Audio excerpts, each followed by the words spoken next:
हम खुद से मटेरियल लाएंगे, अच्छी क्वालिटी रहेगी और लेबर का जो काम है वो किसी ठेकेदार को दे देंगे। और जब भी ठेकेदार को काम देने की बात आती है तो हम किस आधार पे ठेकेदार को काम देते हैं? हम मार्केट में जाते हैं, रेट देखते हैं, जहां पर हमें सबसे सस्ता रेट बताया जाता है उसी ठेकेदार को हम फाइनल कर लेते हैं। और यही सस्ता सौदा आगे चल के काफी महंगा साबित होता है। देखिए दोस्तों, घर बनाते समय ठेकेदार को सभी चीजों के बारे में पता होता है, पर आपको इन चीजों के बारे में शुरुआती वक्त में जानकारी नहीं होती है और इसी का फायदा कुछ ठेकेदार उठाते हैं। होता यह है कि शुरुआती वक्त में सब चीजें सही चलती है, ठेकेदार भी अच्छे तरीके से काम कर रहा होता है, पर जैसे जैसे काम थोड़ा सा आगे बढ़ने लगता है तो ठेकेदार आपसे कुछ अलग अलग डिमांड करने लगता है। जैसे कि ये काम मैं नहीं करूंगा, ये मेरे रेट में ऐड नहीं है, इसके एक्स्ट्रा चार्ज होंगे। और वहां पर मकान मालिक भी कंफ्यूज हो जाता है, क्योंकि उसे तो लगता है कि सिर्फ हमें मटेरियल तो लाके देना है, बाकी चीजें तो ठेकेदार कर लेगा। और ऐसे में ये जो एक्स्ट्रा बिल ठेकेदार का होता है वो काफी ज्यादा बढ़ जाता है और फिर मकान मालिक को पता चलता है कि ये तो ज्यादा पैसे ले रहा है और हमारा जो सस्ता सौदा है वो काफी महंगा साबित हो रहा है। और कुछ जगह पर तो ऐसा भी देखा जाता है कि सस्ते के चक्कर में जो ठेकेदार बहुत ही कम रेट बताते हैं, उन्हें आगे चल के पता चलता है कि भाई इस काम में तो हमें कोई प्रॉफिट नहीं होगा, बल्कि जेब से पैसे डालने पड़ेंगे। ऐसे में वो जो सस्ते ठेकेदार होते हैं वो काम आधा अधूरा छोड़ के भाग जाते हैं, पर उनके भागने के बाद नुकसान आपका होता है, क्योंकि जो नया ठेकेदार है वो आपसे रेट ज्यादा ले सकता है और जो पहला ठेकेदार होता है उसे आप ज्यादा पैसे दे देते हो, यानी कि दोहरा नुकसान ऐसी कंडीशन में हो जाता है।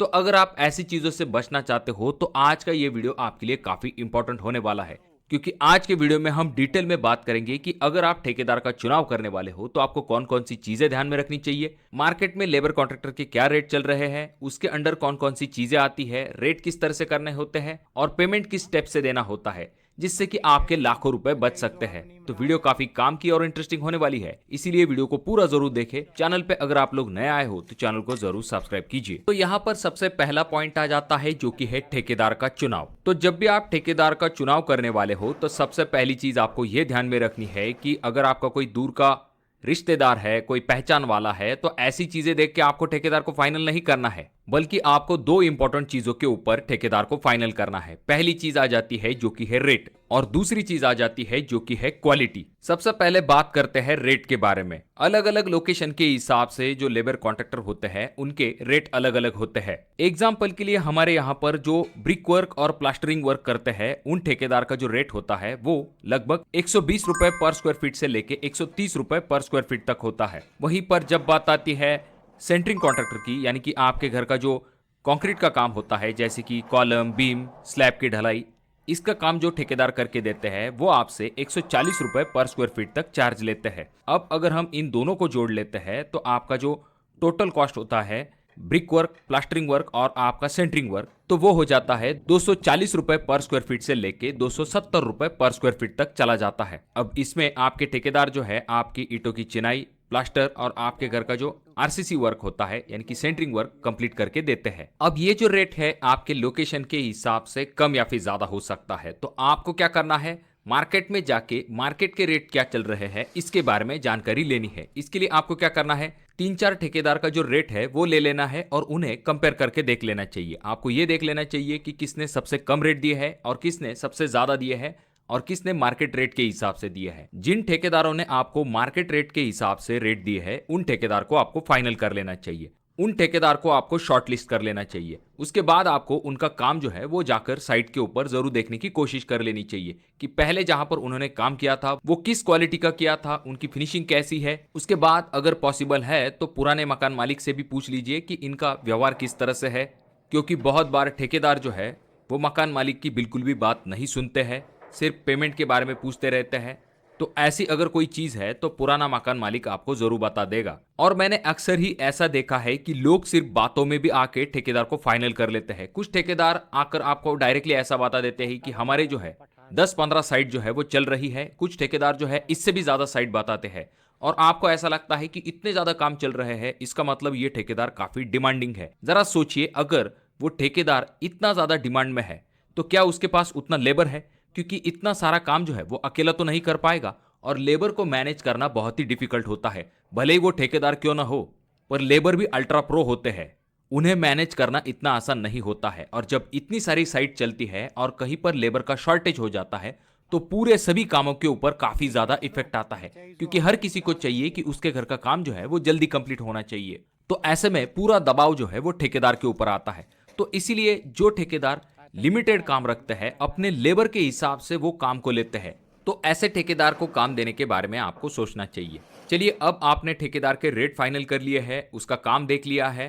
अब बारी आती है आपको उसके साथ एग्रीमेंट करने की। भले ही आपको स्टैम्प पेपर के ऊपर एग्रीमेंट करने की जरूरत नहीं है, अगर पॉसिबल है तो आप कर भी सकते हो, और अगर चाहिए तो आप एक टेंटेटिव एग्रीमेंट करके रख सकते हो। इसका फायदा क्या होता है मैं आपको बताता हूं। पहली चीज, ठेकेदार कौन कौन से काम करके देगा ये उस कागज पे लिखा हुआ होता है, और जब भी आदमी कोई चीज लिख के देता है तो वो उसकी जिम्मेदारी बन जाती है।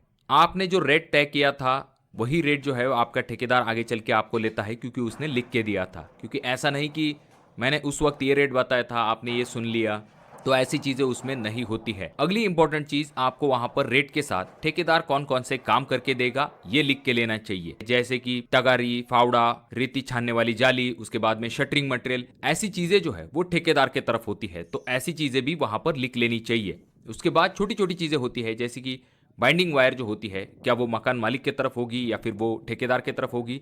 जो खिले होते हैं, क्या वो ठेकेदार की तरफ होंगे या फिर वो मकान मालिक की तरफ होंगे। ऐसी चीजें भी वहां पर आपको लिख लेनी चाहिए। उसके बाद इस एग्रीमेंट में आपको एक छोटा सा बिल भी बना लेना चाहिए।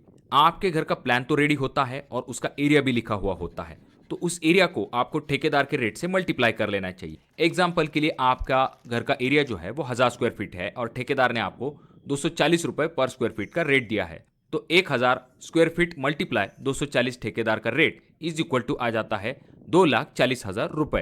तो इतना आपका बिल बनने वाला है। अब ये लिखने के पीछे कारण ये है कि हमें अब इसके स्टेप्स बना लेने हैं, जिस हिसाब से आपको ठेकेदार को पेमेंट करना है, क्योंकि पेमेंट ऐसी चीज है जिसके ऊपर से बहुत बार ठेकेदार और मकान मालिक के बीच में झगड़ा हो जाता है।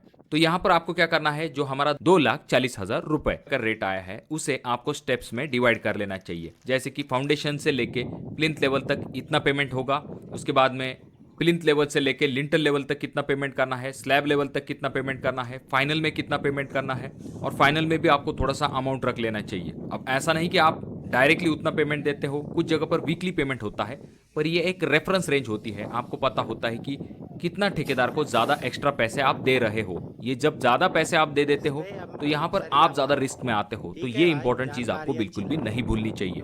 अब बात करते हैं कुछ ऐसे कामों के बारे में जिसके बारे में बहुत बार कंफ्यूजन होता है। सबसे पहली चीज आ जाती है जो कि है स्टेयरकेस का एरिया। तो यहाँ पर आपको ये बात ध्यान में रखनी है कि सीढ़ी का डबल मेजरमेंट नहीं लिया जाता है, यानी कि जो सीढ़ी बनाई जाती है उसका अलग से मेजरमेंट नहीं होता है। जो आपका प्लान का एरिया होता है उसके अंदर ही सीढ़ी का एरिया जो है वो भी लिया जाता है, और जो ऊपर का टावर का एरिया होता है, यानी कि जो ममटी का एरिया होता है, उसे आपको अलग कंसिडर करना पड़ता है। अब नेक्स्ट चीज आ जाती है जो कि है पैरापेट वॉल के रिलेटेड। पैरापेट वॉल जो होती है, जैसे कि हम